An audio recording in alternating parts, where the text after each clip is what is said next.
I don't know if they're making a second film to follow on from Cut Color Murder, but I don't know if I want them to. The mystery in this film is really interesting, but the rest of the film is a little bit ridiculous, and our protagonist is so unbelievable.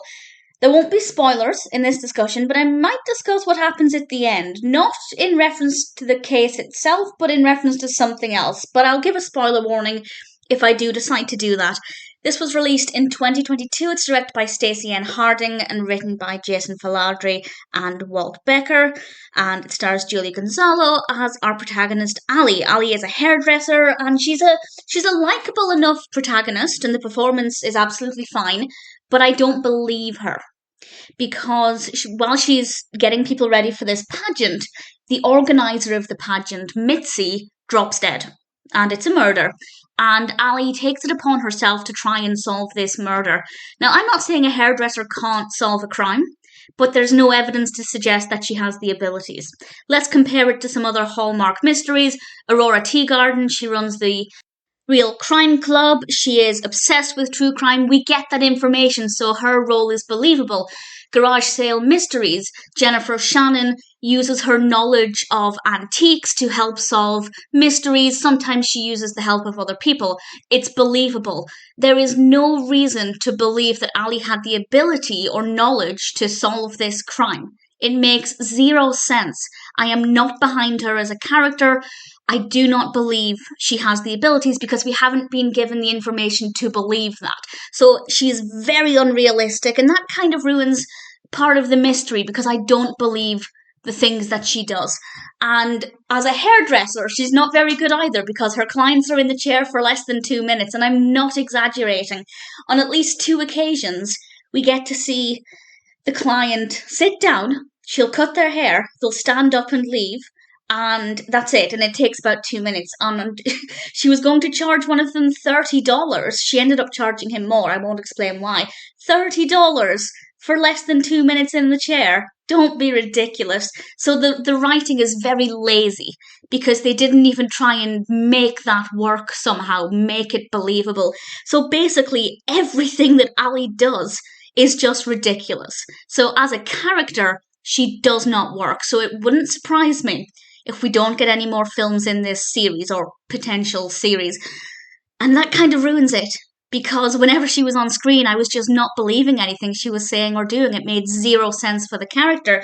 But as I said, the mystery itself is very, very interesting and actually, and quite unusually for a mystery, we are given quite a few suspects before the murder even happens because we see Mitzi over the course of maybe 5 minutes talking with different people, not necessarily nastily, but she's very, very blunt in what she says and how she says it, and clearly disgruntling several people. So before the murder has even happened, we have potential suspects, and I liked that because straight away we had several motives, which meant that there was no way of knowing who had done this or why they had done this, and I didn't work it out, and I liked that.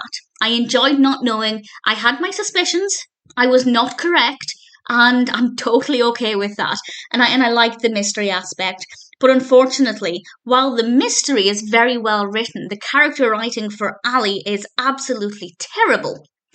And a lot of the scenes revolving around her and cutting hair, it's terrible. It's really badly done. And it's almost like, and I'm not saying this is the case, but it's almost like one person wrote the mystery and somebody else wrote the padding that goes around it because they're just of 2 completely different qualities.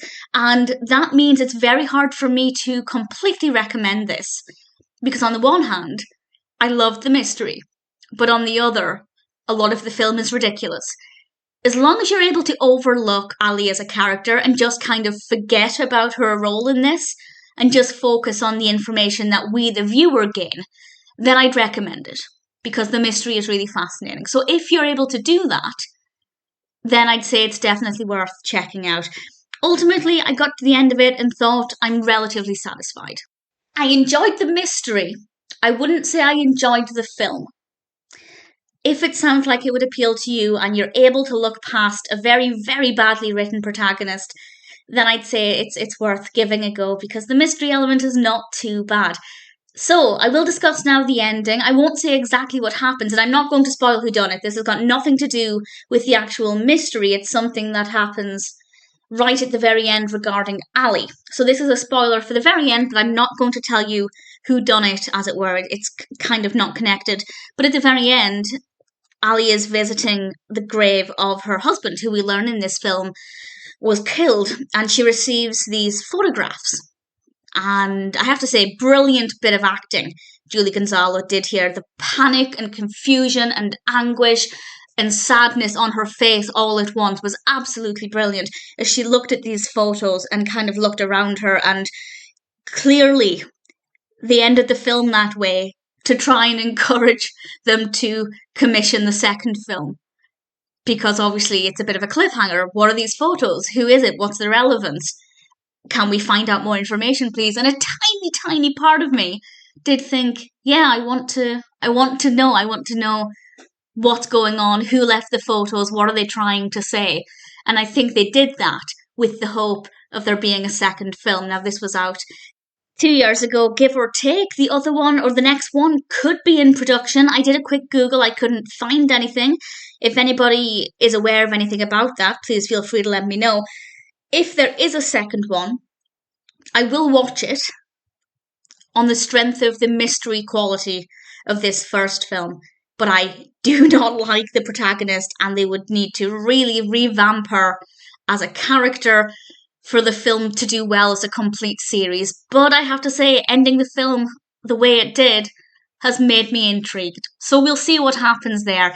But for now, Cut Colour Murder is not a good film, but it's a good mystery. And if it sounds like it would appeal to you, then I'd say it's worth checking out.